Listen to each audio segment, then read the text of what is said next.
नमस्कार दोस्तों, आपके अपने YouTube चैनल प्रकाश एजुकेशन हब पर आपका हार्दिक स्वागत। 14 दिसंबर 2023 को करंट अफेयर्स के इस महत्वपूर्ण सेशन के अंदर जानेंगे कौन से ऐसे इंपोर्टेंट क्वेश्चंस हैं और करेंगे उनका डिटेल में एनालिसिस। तो सेशन की शुरुआत करते हैं आज की कोटेशन के साथ में। मेहनत सीढ़ियों की तरह होती है और भाग्य लिफ्ट की तरह। लिफ्ट तो किसी भी समय बंद हो सकती है, पर सीढ़ियां हमेशा आपको ऊंचाई की तरफ ही ले जाती हैं। बहरहाल, आप अपने लक्ष्य को जो प्राप्त करने के लिए जो प्रयासरत हैं उसके लिए हमेशा संघर्ष करते रहिए और एक ना एक दिन आपको सफलता मिल ही जाएगी। तो सेशन की शुरुआत करते हैं और जानते हैं आज के दिवस के बारे में। आज 14 दिसंबर, और 14 दिसंबर क्यों अपने लिए इंपॉर्टेंट है और उस दिन कौन सा दिवस मनाया जाता है। राष्ट्रीय ऊर्जा संरक्षण दिवस 14 दिसंबर को मनाया जाता है। इसकी शुरुआत कब होती है? 2001 से। 2001 से राष्ट्रीय ऊर्जा संरक्षण दिवस मनाया जाता है। अब बात कर लेते हैं कि अंतर्राष्ट्रीय सौर ऊर्जा संगठन जो बना है उसके अंदर भारत की कितनी बड़ी भूमिका रही है और इसकी संभावना यह कह सकते हैं उसकी जो स्थापना है वो हमारे प्रधानमंत्री जी के सहयोग से कब इसकी शुरुआत की गई। मैं आपको बताता चलूं कि 30 नवंबर 2015 को संयुक्त राष्ट्र जलवायु समझौता जो पेरिस में हो रहा था वहां पर इसकी नींव पड़ी। इसके लिए दो देशों के राष्ट्राध्यक्षों ने इसके बारे में बात करी, जिसमें एक राष्ट्राध्यक्ष थे फ्रांस के जिनका नाम था फ्रांस्को ओलाद, जबकि दूसरे थे हमारे प्रधानमंत्री नरेंद्र मोदी। दोनों के आपसी सहयोग और सामंजस्य की वजह से एक वक्तव्य आया और उसके अंदर यह कहा गया कि हम एक अंतर्राष्ट्रीय सौर ऊर्जा संगठन की स्थापना करने वाले हैं और उसी दिन इसकी शुरुआत हो जाती है। वर्तमान में इसके कितने देश हैं? इसके सदस्य देशों की बात करें तो इसके अंदर 116 देश हैं जिन्होंने हस्ताक्षर कर दिए, जबकि पूर्ण रूप से अगर इसको लागू करने के लिए जो देश हैं उन्होंने अभी तक 94 देशों ने इसमें हामी भरी है। तो बहरहाल आप देख रहे हैं कि राष्ट्रीय ऊर्जा संरक्षण दिवस है वो जो 14 दिसंबर को मनाया जाता है और अंतर्राष्ट्रीय सौर ऊर्जा का जो संगठन बना है उसका जो हेडक्वार्टर है वो भारत के ही गुरुग्राम या कह सकते हैं गुड़गांव के अंदर इसका हेडक्वार्टर है। अब मैं आपको इस सेशंस के जरिए आपको मैं रिवीजन भी करा दूं कि आज जैसे 14 दिसंबर हुई है तो उससे पहले कौन कौन से दिवस मनाए गए और वो क्यों आपके लिए इंपॉर्टेंट थे। तो एक ग्लांस में आप देख सकते हैं कि 1 दिसंबर को विश्व एड्स जागरूकता दिवस, जबकि 2 दिसंबर को राष्ट्रीय प्रदूषण नियंत्रण दिवस, 3 दिसंबर को विश्व विकलांग दिवस, जबकि भारतीय नौसेना दिवस 4 दिसंबर को मनाया गया, जबकि 5 दिसंबर को विश्व मृदा दिवस मनाया गया, जबकि 6 दिसंबर को महापरिनिर्वाण दिवस मनाया गया। 7 दिसंबर की बात करते तो सशस्त्र सेना झंडा दिवस मनाया गया, जबकि 8 दिसंबर को बौद्ध दिवस मनाया गया। 9 दिसंबर को अंतर्राष्ट्रीय भ्रष्टाचार निरोध दिवस, जबकि 10 दिसंबर को अंतर्राष्ट्रीय मानवाधिकार दिवस। 11 दिसंबर को अंतर्राष्ट्रीय यूनिसेफ दिवस मनाया गया, जबकि 12 दिसंबर को अंतर्राष्ट्रीय तटस्थता दिवस मनाया गया और 14 दिसंबर को आज हम राष्ट्रीय ऊर्जा संरक्षण दिवस मना रहे हैं। तो सेशन की शुरुआत करते हैं और आज ये कौन कौन से ऐसे इंपॉर्टेंट क्वेश्चन हैं जिनको हमने शामिल करा है और क्यों आपके लिए वो इंपॉर्टेंट है। तो सेशन की करते हैं शुरुआत क्वेश्चन नंबर 1 के साथ। चलिए देखते हैं पहला प्रश्न। हाल ही में किस राज्य में देवलोंग लोक उत्सव मनाया गया? जिस प्रकार विविधताओं में एकता वाला देश भारत और भारत के अंदर सभी राज्यों के अंदर अपने अपने लोक संगीत, लोक उत्सव और या लोक जो डांस है उनकी अलग अलग अपनी महत्ता है। उसी के संदर्भ में आपसे सवाल पूछा जा रहा है कि देवलांग जो उत्सव है वो कहां मनाया गया? आंसर इसका हो जाएगा कौन सा? उत्तराखंड। उत्तराखंड के अंदर ये मनाया गया, तो इसका आंसर हो गया उत्तराखंड। उत्तराखंड क्यों इंपोर्टेंट है? उत्तराखंड भारत का 27वां राज्य बना और ये चीन के साथ अपनी सीमा भी इसकी लगती है। और जोशीमठ में हमने सुना था कि जोशीमठ के अंदर दीवारें दरकने की वजह से बहुत सारे लोगों का वहां से पलायन भी करना पड़ा। हाल ही के अंदर उत्तराखंड इसलिए चर्चा भी रहा कि उत्तरकाशी जो थी वहां पे एक टनल के अंदर जो लोग फंसे हुए थे उनको सकुशल बाहर भी निकाला गया। इसके अलावा उत्तराखंड की बात करें तो क्यों जाना जाता है? एक तो इसलिए जाना जाता है कि वहां पे सबसे बड़ा जो कह सकते हैं कि जिम कॉर्बेट नेशनल पार्क वो भी वहीं पर स्थित है। और सबसे पहले अगर कोई बाघ परियोजना भारत के अंदर शुरुआत जिसकी करेगी वो भी देहरादून से या उत्तराखंड से इसकी शुरुआत होती है। वर्तमान में इसके जो मुख्यमंत्री है जिनका नाम पुष्कर सिंह धामी है, जबकि वहां के जो लेफ्टिनेंट जनरल है जो गवर्नर के पद का काम अभी संभाल रहे हैं उनका नाम गुरमीत सिंह संधू है। तो ये आपने इस प्रश्न के माध्यम से जाना। इसके अलावा कुछ अन्य फैक्ट्स हैं उसके बारे में भी जानते हैं। देवलांग का अर्थ है देवताओं देवता का एक लंबा देवदार वृक्ष, देवदार जो वनों की जो प्रकृति के बारे में हम जानते हैं, तो देवदार के जो वृक्ष होते हैं काफी लंबे होते हैं और देवता के रूप में वहां के स्थानीय लोग इसको पूजते हैं।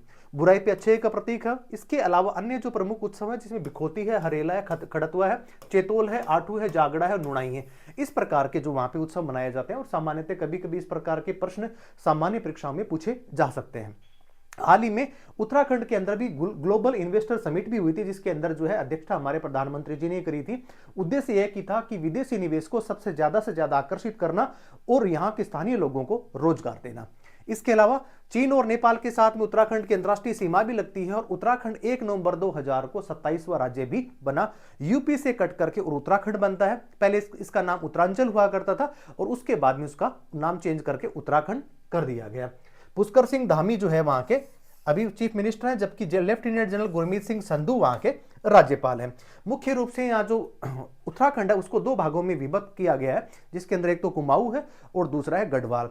जो कुमाऊं के अंदर रहते हैं या कह सकते हो जिस रीजन में रहते हैं उनको कुमाऊं नहीं बोला जाता है, जबकि जो गढ़वाल के क्षेत्र में रहते हैं किसी भौगोलिक परिस्थितियां हैं या कह सकते हैं भौगोलिक जो टेरन है उसी के हिसाब से वहां पे उनको गढ़वाली भी कहा जाता है। प्रोजेक्ट जो टाइगर की शुरुआत होती है वो जिम कॉर्बेट नेशनल पार्क में होती है, जिसका नाम अभी वर्तमान में चेंज करके रामगंगा, जिम कॉर्बेट की जगह रामगंगा कर दिया गया है। हाल ही में रेट माइनिंग के मतलब यह है कि जिस प्रकार मैंने आपको बताया था कि उत्तरकाशी के अंदर जो टनल के अंदर जो लोग फंसे हुए थे उनको देसी जुगाड़ या कह सकते देसी पद्धति से उनको नाखून से कह सकते कि अंगुली से खोद करके एक रास्ता बनाया गया, उसी को रेट माइनिंग का नाम दिया गया। हालांकि वो पर्यावरण जितने भी प्रकार की जो कसौटियां हैं उनके ऊपर वो खरा नहीं उतरता, उस पर जो है वो प्रतिबंध लगाया गया है, लेकिन किसी आप जो तात्कालिक परिस्थिति होती है उसके अंदर उसको यूज लिया गया और जिनकी वजह से सकुशल मरीज अपने घर को पहुंच पाए। तो चलिए आपने जाना इस प्रश्न के माध्यम से बहुत सारे ऐसे फैक्ट। चलिए जान लेते हैं अगला प्रश्न, प्रश्न संख्या 2। हाल ही में किस खिलाड़ी को अंडर 19 वर्ल्ड कप के लिए भारतीय टीम का कप्तान चुना गया है? तो अभी 2024 के अंदर अंडर 19 का जो वर्ल्ड कप जो खेला जाएगा वो खेला जाएगा कहां पर? दक्षिणी अफ्रीका के अंदर खेला जाएगा। और इससे पहले इसका जो आयोजन होने वाला था वो कहां पे होने वाला था? ये होने वाला था श्रीलंका में। हम सब लोगों को विदित है कि श्रीलंका के अंदर इस बार क्रिकेट का जो था, कह सकते हैं कि क्रिकेट का जो ढांचा था उसके अंदर काफी उथल पुथल मची रही और राजनीतिक हस्तक्षेप की वजह से आईसीसी को इसके अंदर बीच में आना पड़ा और श्रीलंका क्रिकेट बोर्ड को भंग करना पड़ा। इसी के लिए उद्देश्य से पहले इसकी जो मेजबानी थी वो श्रीलंका के पास में थी, लेकिन इनसे ये छीन करके मेजबानी किसको दे दी गई? साउथ अफ्रीका को देगी। 2024 जनवरी और फरवरी की माह के अंदर वहां पे टूर्नामेंट खेला जाना है। और अभी वर्तमान में आपसे प्रश्न जो पूछा जा रहा है इसकी पृष्ठभूमि तो मैंने आपको बताई, अब मैं बता देता हूं इस प्रश्न का आंसर कि वर्तमान में अंडर 19 वर्ल्ड कप के अंदर जो टीम भारतीय चुनी गई है उसके अभी वर्तमान में कप्तान किसको बनाया गया? आंसर इसका हो जाएगा उदय शरण। उदय शरण को अंडर 19 का कैप्टन बनाया गया, जबकि सौम्य कुमार पांडे को इसका उप कप्तान बनाया गया है। अंडर 19 जो वर्ल्ड कप है इसकी शुरुआत होती है 1988 से और भारत अभी तक इसको 5 बार जीत चुका है। 5 बार इसको जीत चुका है और वर्तमान में ये अभी साउथ अफ्रीका में खेला जाना प्रस्तावित है। चलिए इसके अलावा कुछ अन्य चीजें देख लेते हैं। उदय शरण है जिनको कैप्टन बनाया गया, जबकि उप कप्तान स्वरूप सौम्य कुमार पांडे हैं। अंडर 19 वर्ल्ड कप 2024 का 15वां संस्करण है और मेजबानी दक्षिण अफ्रीका करने वाला है इसकी, श्रीलंका को छीन करके। आयोजन इसका 19 जनवरी से 11 फरवरी के मध्य इसका किया जाना। टीमों की संख्या की बारे में बात करें तो 16 टीमें इसके अंदर भाग लेने वाली हैं। अंडर 19 का वर्ल्ड कप का जो 2022 के अंदर हुआ तो वेस्ट इंडीज के अंदर हुआ था और इसका जो विजेता बना था वो भारत बना था। इसके अलावा प्रथम संस्करण 1988 में हुआ था और विजेता इसका ऑस्ट्रेलिया हुआ था। इस बार ऑस्ट्रेलिया के बारे में थोड़ा सा आप और इसको क्या कर सकते हैं, स्टार लगा सकते हैं कि अभी जो 2023 के अंदर जो वर्ल्ड कप खेला गया उसका विजेता भी कौन बना? ये भी ऑस्ट्रेलिया ही बना था। ऑस्ट्रेलिया ने कितनी बार वर्ल्ड कप को जीता है अभी तक? तो 6 बार अभी तक ऑस्ट्रेलिया वर्ल्ड कप का खिताब अपने नाम कर चुका है। भारत द्वारा अब तक कितनी बार जीता गया है? अंडर 19 वर्ल्ड कप की बात हो रही है तो 5 बार जीता गया है। आईसीसी के द्वारा क्रिकेट बोर्ड है उसको श्रीलंका को क्या कर दिया? निलंबित कर दिया गया। हाल ही के अंदर एक चर्चा के अंदर एक नियम रहा जिसको बोलते हैं स्टॉप क्लॉक। ये कौन सा है? स्टॉप क्लॉक का मतलब है या क्लॉक स्टॉप जो भी है कि इसके अंदर कोई भी खिलाड़ी या कह सकते जो गेंदबाज है अगर 60 सेकंड के बाद में अगर कोई दूसरा गेंदबाज बॉलिंग के लिए नहीं आता है तो विजिट जो बैटिंग वाली टीम है उसको 5 जो बोनस के अंक दे दिए जाएंगे। यह भी हाल ही के अंदर आईसीसी ने प्रयोग के तौर पे इस प्रकार का नियम भी उन्होंने शुरुआत करी है। चलिए जानते हैं अगला प्रश्न, प्रश्न संख्या 3। हाल ही में मोनाको में किस अमेरिकी रेसर स्प्रिंट रनर को एथलीट ऑफ द ईयर के अवार्ड से नवाजा गया है? ऐसे जो रेसर थे या कह सकते जो एथलीट थे उनकी संख्या थी कितनी? 11 में से एक बने हैं जिनका नाम है कौन सा? इनका बना है मोनाको में। कौन से ऐसे जो रेसर हैं जिनको एथलीट ऑफ द ईयर के पुरस्कार से नवाजा गया है? जिनका नाम है नोआम लायंस। यहां के रहने वाले ये अमेरिकी की धावक है और ये 100 मीटर, 200 मीटर और 400 इंटू 100 मीटर जो कि जो रिले है, दौड़ है, उसके अंदर भी इन्होंने स्वर्ण पदक जीता था। तो इनको ये अभी वर्तमान में एथलीट ऑफ द ईयर के अवार्ड से उनको सम्मानित किया गया है।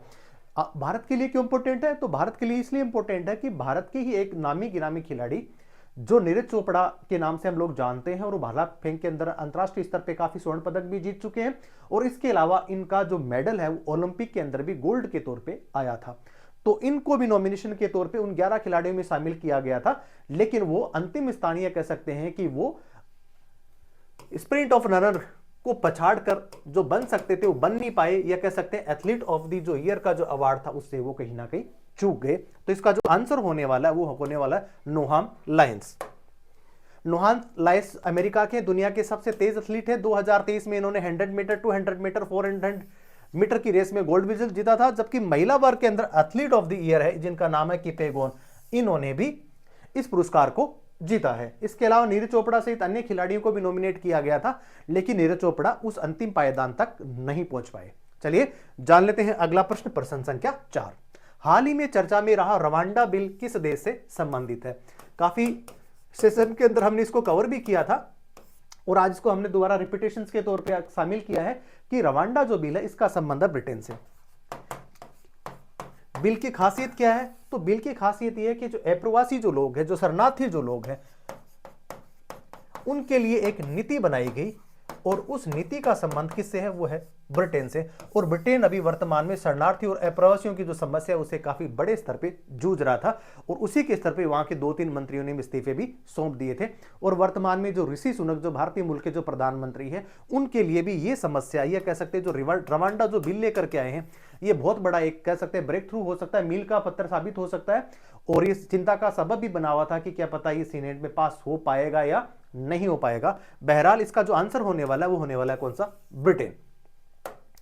ब्रिटेन है जो रवांडा बिल है, ब्रिटेन में अवैध प्रवासियों और शरणार्थियों से संबंधित है। हाल ही में अभी ब्रिटेन के अंदर जो है H1N2 यह कह सकते हैं पिग वायरस जो स्वाइन फ्लू है, जिसको जाना जाता है कि जो पिग वायरस है, स्वाइन फ्लू का जो केस है वो देखा गया था, पहली बार मानव के अंदर देखा गया था। FTA फ्री ट्रेड एग्रीमेंट 2000 दिसंबर 23 अभी चल रहा है वर्तमान में, और फ्री ट्रेड एग्रीमेंट होने की पूरी संभावना, जब हम ब्रिटेन के साथ में फ्री ट्रेड एग्रीमेंट अगर कर लेते हैं तो हमारे आने जाने का जो सामान है, आयात और निर्यात नीति, उसके अंदर आमूलचूल परिवर्तन हो सकते हैं। इसके अलावा प्रधानमंत्री ऋषि सुनक है और भारत और ब्रिटेन के संयुक्त जो सैन्य अभ्यास है जिसको अजय वॉरियर के नाम से जाना जाता है। इस मैप के जरिए आप देख रहे हैं कि यहाँ पे स्कॉटलैंड है, नॉर्थ आयरलैंड है, उसके बाद में जो ब्रिटेन है वो भी छोटे छोटे राज्यों में बंटा हुआ है। और ये आप इस स्लाइड के माध्यम से, पिक्चर के माध्यम से देख रहे हैं कि ये सारा ब्रिटेन है और ब्रिटेन के आसपास समुद्र के रास्ते से इस प्रकार के अप्रवासी और शरणार्थी जो है वो काफी बड़ी मात्रा में आते हैं और ब्रिटेन के लिए चिंता का सबब बने हुए हैं। चलिए जान लेते हैं अगला प्रश्न, प्रश्न संख्या 5। हाल ही में स्वास्थ्य राज्य मंत्री द्वारा दी गई जानकारी के अनुसार देश में डॉक्टर्स और आबादी का अनुपात जो है वो कितना है? तो इसका जो अनुपात है वो कौन सा?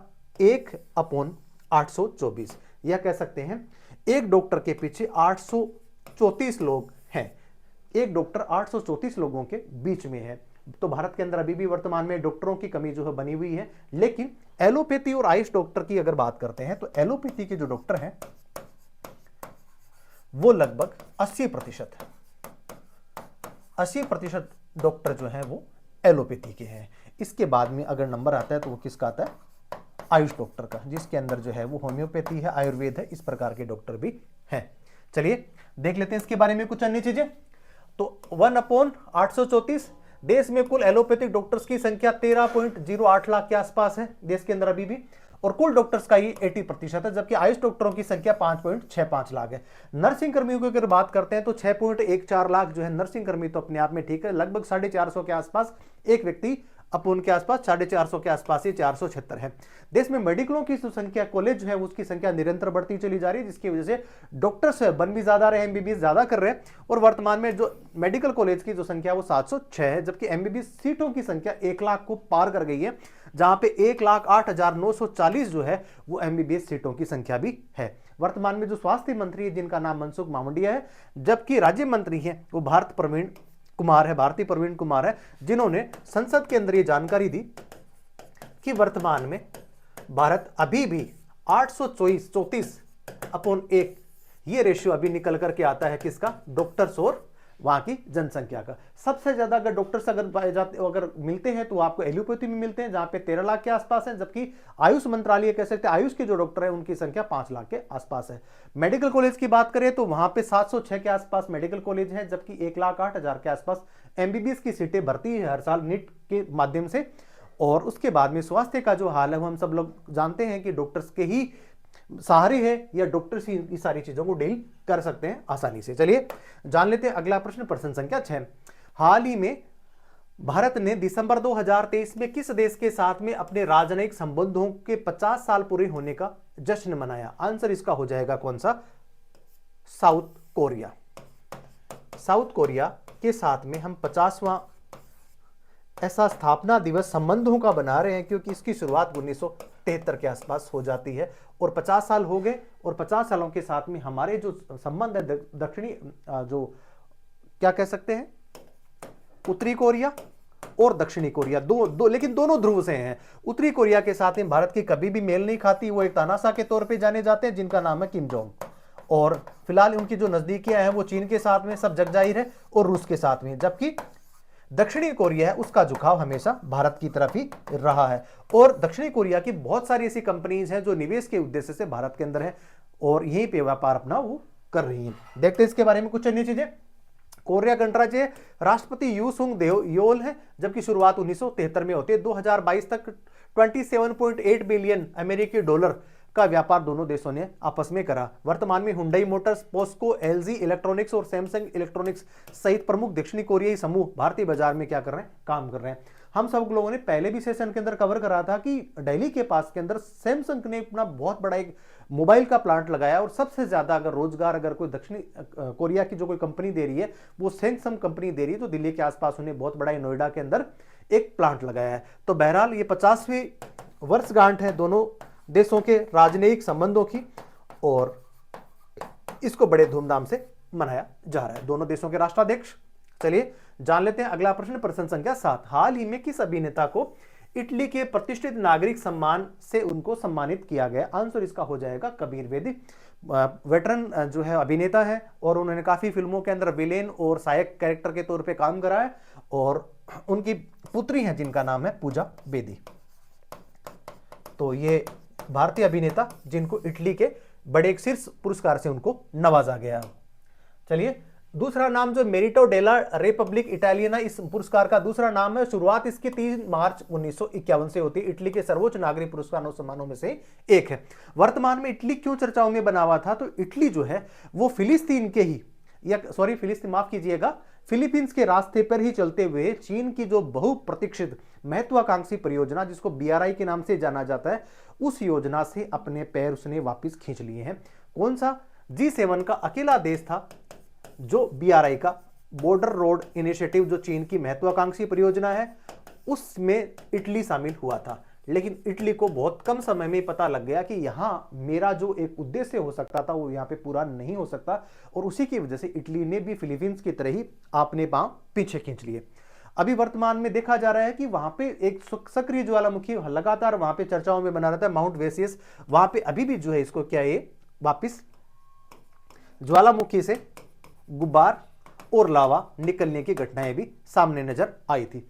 वर्तमान में विद्यार्थियों और श्रमिकों के लिए वीजा संबंधी जितनी भी प्रकार की जो चिंताएं थी, जो दुविधाएं थी, उनको दूर करने के लिए दोनों राष्ट्राध्यक्षों के मध्य एक बहुत बड़ा व्यापक समझौता किया गया, जिसमें दोनों देशों की जो वीजा पॉलिसी थी उसमें आमूलचूल परिवर्तन किया गया। इसके अलावा इटली जो है वो और एक किसी अन्य चर्चा की वजह से भी बना हुआ था विश्व भर के अंदर कि 43 साल के बाद में डेविस कप का जो विजेता है वो ऑस्ट्रेलिया को हरा करके दोबारा बना है। तो 47 साल के बाद में डेविस कप को जो है वो इटली ने जीता है। हम सब लोगों को विदित है कि इटली की राजधानी रोम, जबकि मेलोनिया वहां की प्रधानमंत्री है और ये एक यूरोपियन कंट्री है और G7 का ये सदस्य देश।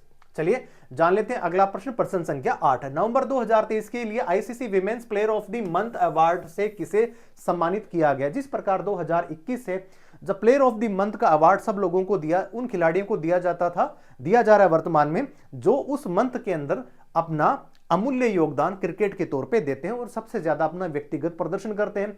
उस कैटेगरी के अंदर हमने देखा कि शुभमन गिल है, सूर्या कुमार है, बहुत सारे ऐसे जो भारतीय खिलाड़ी हैं। इसके अलावा विदेशी क्रिकेटरों को भी ये सम्मान मिलता रहा है। लेकिन आपसे सवाल पूछा रहा कि player of the month November in women category में किसको दिया गया है, तो इसका आंसर हो जाएगा बांग्लादेश की एक महिला क्रिकेटर है जिनका नाम है नाहिदा अख्तर। नाहिदा अख्तर को इस पुरस्कार से सम्मानित किया गया है।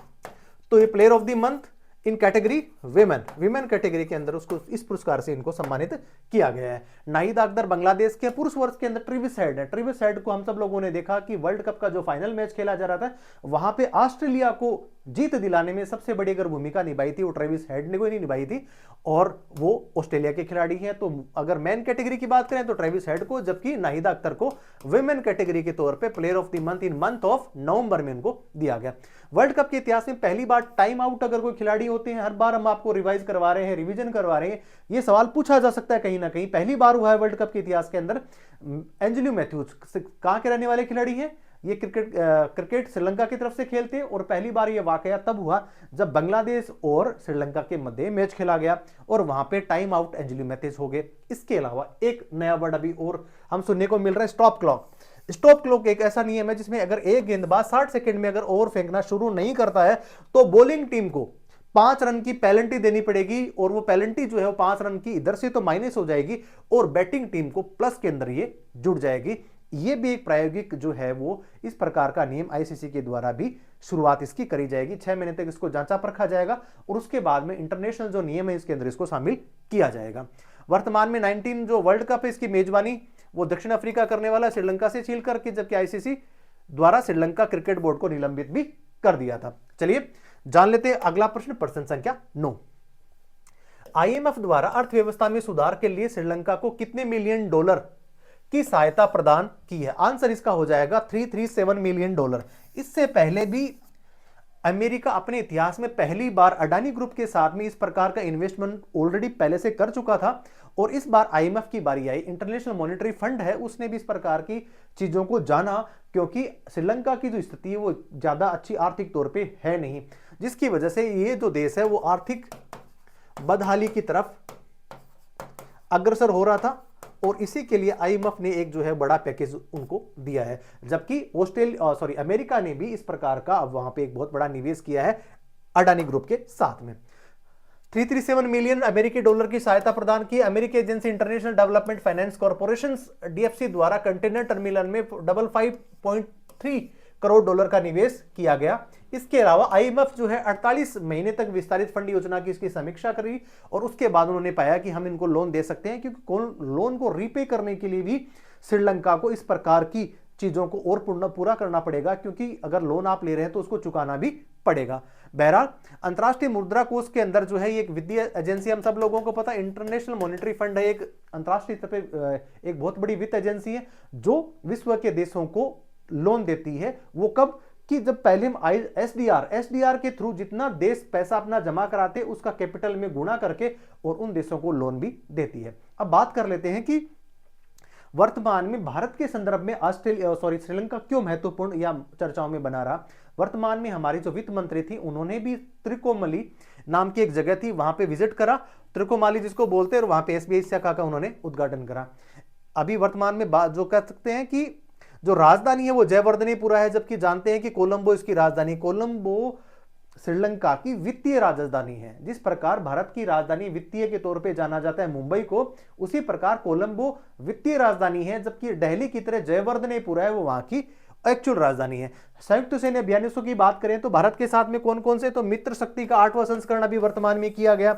इसके अलावा भारतीय चिंता सबसे ज्यादा जो बनी हुई थी वो ये बनी हुई थी कि हबनटोटा बंदरगाह जो चीन ने 99 साल के लिए श्रीलंका को दे दिया है, श्रीलंका ने 99 साल के लिए चीन को हबनटोटा बंदरगाह दे दिया। इसके साथ साथ में 2 पनडुब्बियां जो गस्तरोधी तो यहां पे आई थी, लेकिन उनका उद्देश्य किसी प्रकार की सस्पिशियस एक्टिविटीज के तौर पे उनको देखा गया। वो कौन कौन से यान थे, तो सियान 6, इसके अलावा सियांग एंग होंग 3, ये दोनों ऐसे गुप्तचर यान थे जो हबनटोटा के आसपास देखे गए और काफी लंबे समय तक वहां रुके। भारत की समस्या या चिंता यह है कि हिंद महासागर में चीन की मौजूदगी भारत के लिए बड़ी चिंता का सबब बन सकती है। हालांकि श्रीलंका ने इन दावों को खंडन किया। चलिए, आईएमएफ के अनुसार 2024 के अंदर भारत की जो जीडीपी है उसका अनुपात 6.1 रखा गया है। चलिए जान लेते हैं अगला प्रश्न संख्या 10। हाल ही में चर्चा में रहा बन्नी घास का मैदान किस राज्य ऑब्लिक केंद्र शासित प्रदेश में स्थित है? आंसर इसका हो जाएगा कौन सा? गुजरात। गुजरात का जो कच्छ का जो एरिया है वहां पे ये बन्नी जो है घास पाई जाती है। तो इसका जो आंसर हो जाएगा वो हो जाएगा कौन सा? गुजरात। गुजरात जो है वो शेरों का जो एक अभ्यारण्य है, गिर अभ्यारण्य, उसके तौर पे भी जाना जाता है। और गुजरात की राजधानी अहमदाबाद, स्टेचू ऑफ लिबर्टी भी गांधीनगर में नर्मदा किनारे पे स्थित, जहां पे हमारे जो लौह पुरुष सरदार वल्लभ भाई पटेल उनकी यहां पे प्रतिमा ये बनी हुई है। इसके अलावा कुछ अन्य फैक्ट, गुजरात का कच्छ एशियाई शेरों का दूसरा घर, जो बरदा वन्य जीव अभ्यारण्य है वहां एशियाई घरों का दूसरा यहां पे अभ्यारण्य बना दिया गया। देश का पहला sports startup conclave Ahmedabad Gujarat में वर्तमान में किया गया। वैश्विक मत्स्य पालन का जो सम्मेलन है वो भी 2023 के अंदर गुजरात के अंदर इसका आयोजन किया गया। हाल ही में गुजरात की जो घोल मछली है उसको राज्य का जलीय जीव का दर्जा भी उनको दिया गया। इसके अलावा हाल ही में प्रधानमंत्री नरेंद्र मोदी द्वारा गुजरात में पहली हेरिटेज ट्रेन का शुभारंभ भी किया गया। और एक बात लास्ट में और बच गई, राष्ट्रपति द्रौपदी मुर्मू द्वारा गुजरात विधानसभा में डिजिटल हाउस का उद्घाटन भी किया।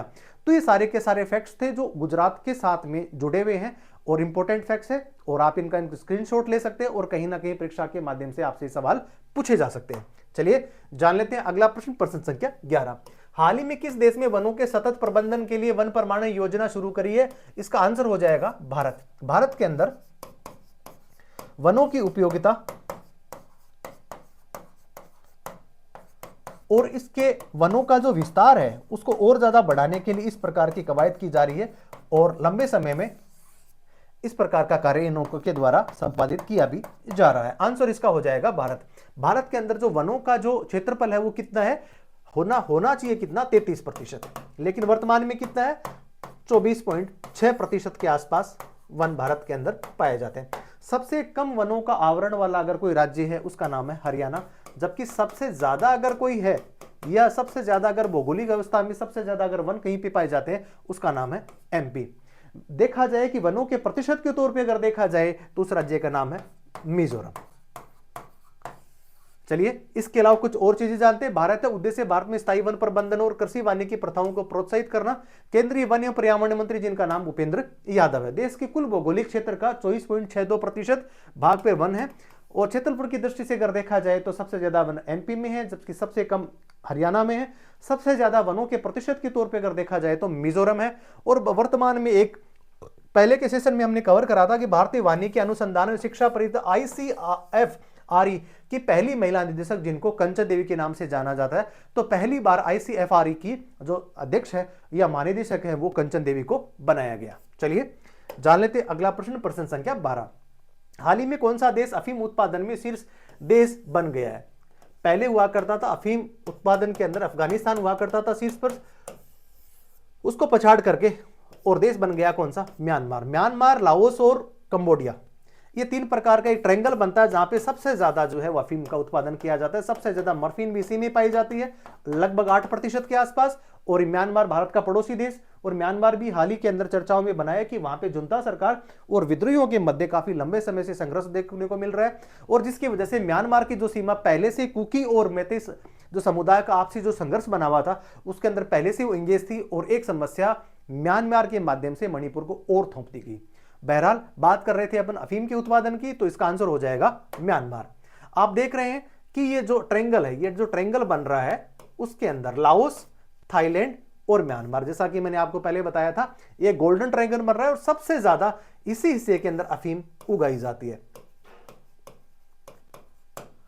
मादक पदार्थ और अपराध संबंधी संयुक्त राष्ट्र कार्यालय यूएनओडीसी के सर्वेक्षण के अनुसार म्यांमार में अफीम का कुल कारोबार 2.4 अरब डॉलर के आसपास होता है, और यही इसकी आर्थिक कह सकते हैं कि अगर जो आर्थिक कमाई, ये इसकी जो रेवेन्यू का बहुत बड़ा सबसे बड़ा अगर हिस्सा आता है वो भी कहीं से अफीम के उत्पादन से ही आता है। खेती का क्षेत्रफल 47,100 हेक्टर के आसपास भी करी जाती है। वैज्ञानिक नाम के लेकर पेपरविस है इसका। इसमें 12% तक मार्फिन पाई जाती है, और इसे प्रसंस्कृत करके हेरोइन नामक मादक पदार्थ पाया जाता है। और हम सब लोग देखते हैं कि जिस प्रकार की जितने भी जो अंतरराष्ट्रीय सीमाएं होती है वहां पे हेरोइन जो है पकड़ी जाती है, ड्रग्स पकड़े जाते हैं, तो ये अपने आप में एक अनैतिक कार्य है, और इसके लिए जो है लोगों को जेल की सलाखों के पीछे भी जाना पड़ता है। गोल्डन ट्रायंगल की बात करते हैं, और गोल्डन ट्रायंगल सामान्य परीक्षाओं में पूछा भी जाता है, और ऐसे सवाल पहले पूछे भी गए हैं। तो लाओस, कंबोडिया और म्यांमार के मध्य जो ट्रायंगल बन रहा है, और यहीं पे सबसे ज्यादा अफीम उत्पादित की जाती है। चलिए जान लेते हैं अगला प्रश्न, प्रश्न संख्या 13। हाल ही में किस देश ने पृथ्वी पर सबसे गहरी प्रयोगशाला शुरुआत करी है? आंसर हो जाएगा इसका चीन। चीन ने सबसे गहरी परमाणु प्रयोगशाला वो चीन ने ही अभी वर्तमान में बनाई, विश्व की पहली। चीन 4.9 की गति की अर्थव्यवस्था वाला देश अभी वर्तमान में बना हुआ है। ये कह सकते हैं वहां की जो जीडीपी है वो अभी थोड़ी सी थक सी गई है, थोड़ी उसकी रेट जो है वो, उसकी जो रेंज भी कह सकते हैं, और उसकी जो स्पीड है वो थोड़ी सी मंद सी पड़ती हुई नजर आ रही है। तो इसका जो आंसर हो जाएगा वो हो जाएगा चीन। और वर्तमान में भी थोड़े दिनों पहले हमने देखा था कि विश्व स्वास्थ्य संगठन के द्वारा निमोनिया के लिए भी एक एडवाइजरी लागू की गई थी, और चाइना के अंदर सबसे ज्यादा बच्चों के केसेस यहीं पे आपको देखने को मिल रहे थे। चलिए इसके अलावा जान लेते हैं सबसे ज्यादा अगर सबसे तेज अगर इंटरनेट की बात करी जाए, तो जो अभी वर्तमान में चीन चर्चाओं में बना है कि उसने इस प्रकार की जो इंटरनेट की जो तेजी वाली स्पीड है वो सबसे ज्यादा अपनी कर ली है। चौथी पीढ़ी का परमाणु रिएक्टर भी रशिया के द्वारा ही बनाया जा रहा है। फिलीपींस के बाद में इटली भी चर्चाओं में बना होता है, और पहले के अभी जो क्वेश्चंस में हमने कवर भी कर लिया कि बीआरआई प्रोजेक्ट में छोड़ने वाले दूसरा देश है जिसका नाम G7 का सदस्य देश जिसका नाम इटली है, उसने भी बीआरआई को छोड़ दिया है। और चीन ने झाओ जिंग को अपना अफगानिस्तान में नया राजदूत नियुक्त किया है कि अफगानिस्तान को मान्यता देने वाला चीन भी शामिल उसमें हो गया है। विश्व का सबसे बड़ा अगर विदेशी मुद्रा भंडार की बात करें, जहां पे भारत का विदेशी मुद्रा भंडार है वो 604 अरब डॉलर के पास में है, जबकि चीन का विदेशी मुद्रा भंडार विश्व की दूसरी सबसे बड़ी अर्थव्यवस्था भी है। जबकि सबसे ज्यादा विदेशी मुद्रा भंडार अगर डॉलर की बात करी जाए तो वो चीन के पास ही है। चीन की आर्थिक विकास दर 4.9% आंकी गई है, जबकि राष्ट्रपति का नाम सी जिनपिंग है। बात करते हैं आज के सेशन का सेकंड लास्ट प्रश्न। हाल ही में कारगिल विजय के उपलक्ष्य में ऑनर ऑन रन का आयोजन कहां पर किया गया? आंसर इसका हो जाएगा कौन सा? न्यू दिल्ली। और हम सब लोगों को विदित है कि 1971 के बाद में अगर कोई भारतीय सेना के द्वारा युद्ध लड़ा गया पाकिस्तान के खिलाफ, पाकिस्तान के विरुद्ध, तो ये 1999 में इसकी शुरुआत होती है, और इसी को कारगिल दिवस या कारगिल भी कहा जाता है। और दूसरा जो सेना ने इसका जो नाम दिया था वो दिया था ऑपरेशन विजय, और इसके अंदर बहुत सारे हमारे भारत के जो सूरवीर थे उन्होंने प्राणों को त्याग करके या प्राणोत्सर्ग करके और कारगिल विजय के अंदर भारत की पताका को ऊंचा किया था। बहरहाल देखते हैं नई दिल्ली में कारगिल युद्ध जो है वो 3 मई से लेकर के और 26 जुलाई 1999 तक ये चला। दूसरा नाम ऑपरेशन इसका विजय था। थल सेना की कमान जो वर्तमान में 7 है टोटल, जो पुणे है, कलकत्ता है, उसके अलावा जयपुर है, लखनऊ है, उधमपुर है में, और शिमला है। इस प्रकार की यहाँ पे 7 कमानें वर्तमान में भारत के अंदर स्थित है। सेना दिवस 15 जनवरी को मनाया जाता है। वर्तमान में झंडा दिवस भी हम लोगों ने देखा कि भी मनाया गया। थल सेना के जो अध्यक्ष हैं जिनका नाम मनोज पांडे है। और वर्तमान में आप देख रहे हैं जो करगिल है वो यहाँ पे स्थित है, और यहीं की जो पहाड़ियां चोटियां थी यहीं पे जो है वो पाकिस्तानी सेना के भेष में यहाँ पे घुस आए थे, और उसके बाद में भारतीय सेना ने यहाँ पे हालांकि सेना नीचे थी और वो घुसपैठी ऊपर थे, लेकिन फिर भी भारतीय सेना ने लोहा लिया और कम समय में इन घुसपैठियों को खदेड़ करके मार भगाया था। तो ये कारगिल ऑपरेशन इसको जाना जाता है। ऑपरेशन विजय इसका दूसरा नाम है। 3 मई 1999 से लेकर के और 26 जुलाई 1999 तक ये युद्ध चला था। चलिए जान लेते हैं आज के सेशन का अंतिम प्रश्न, और प्रश्न संख्या है 15। हाल ही में किस बैंक ने महिलाओं के लिए नारी शक्ति बचत खाता लॉन्च कराया? आंसर इसका हो जाएगा BOI, bank of India. Bank of India ने नारी शक्ति का सम्मान करते हुए इस प्रकार की एक योजना की है, जिसके अंदर इंश्योरेंस 1 करोड़ का हो जाएगा, लोन जो है उसकी रेट है वो कम मिलेगी, इसके अलावा आपको डिजिटल लॉकर मिलेगा और बहुत सारी ऐसी चीजें हैं जो महिलाओं को ही दी जाएगी। इसकी पात्रता कितनी है? 18 वर्ष से ऊपर जो है कोई भी महिला हो उसको नारी शक्ति बचत खाता इसका लॉन्च किया जा रहा है। देखते हैं BOI 18 वर्ष के ऊपर की महिलाओं की विशेषताओं की बात करते हैं तो 1 करोड़ रुपए तक एक्सीडेंटल कवर मिलेगा, प्रोसेसिंग फीस के अंदर रियायत मिली गई है। इसके अलावा सस्ता हेल्थ इंश्योरेंस और कम ब्याज पर आपको क्या दिया जाएगा? लोन दिया जाएगा। BOI की 5132 ब्रांचों के अंदर इस प्रकार के कोई भी महिला इस प्रकार का खाता खुलवा सकती है। स्थापना बॉम्बे बैंक ऑफ इंडिया की होती है 1906 में, जबकि संस्थापक का नाम राम नारायण रुइया था। RBI के द्वारा भी मौद्रिक नीति का जो है समीक्षा की गई और उसके अंदर ये कहा गया कि जो रेपो रेट है वो 6.50 बनी रहेगी, जबकि आर्थिक विकास दर है वो 6.50 से इसको बढ़ा करके और 7% इसको कर दिया गया है। इसके अलावा अगर GDP की बात मैंने करें, जहां पे अलग अलग जो वैश्विक जो संगठन है वो इसकी GDP का जो अनुमान लगा रहे हैं वो लगा रहे हैं 6.1 से लेकर के 6.4 तक का, जबकि RBI ने अभी वर्तमान में 6.50 से लेकर के इसको कितना कर दिया है? 7% के तौर पे इसको कर दिया गया है। और अभी वर्तमान में मौद्रिक नीति की भी वर्तमान में जो RBI के जो गवर्नर है शक्तिकांत दास साहब ने इसकी समीक्षा करी थी और वहां पर उन्होंने रेपो रेट को यथावत रखा है। और RBI का जो हेडक्वार्टर है वो मुंबई में है और RBI की स्थापना होती है RBI अधिनियम 1934 के अंतर्गत, जबकि इसने काम शुरू किया था वो 1 अप्रैल 1935 से इसकी शुरुआत हुई थी। तो बैंक ऑफ इंडिया ने इस प्रकार की पहल करी है जिसके अंदर महिलाओं को 1 करोड़ रुपए का एक्सीडेंटल कवर है, लोन की सुविधा देने वाली है और इसके अलावा बहुत सारे ऐसे बेनिफिट्स हैं जो आम सामान्य तौर पर बैंकों के द्वारा नहीं दिए जाते हैं, लेकिन बैंक ऑफ इंडिया ने इस प्रकार की शुरुआत करी है। तो आप कमेंट्स के जरिए हमें बताते रहिए कि कौन कौन से ऐसे आपको टॉपिक्स अच्छे लगते हैं जिसके अनुसार हम कुछ भी और भी जो है लेक्चर्स या सेशंस को तैयार कर सके। बने रहिए प्रकाश एजुकेशन आपके साथ में। जय हिंद, जय भारत।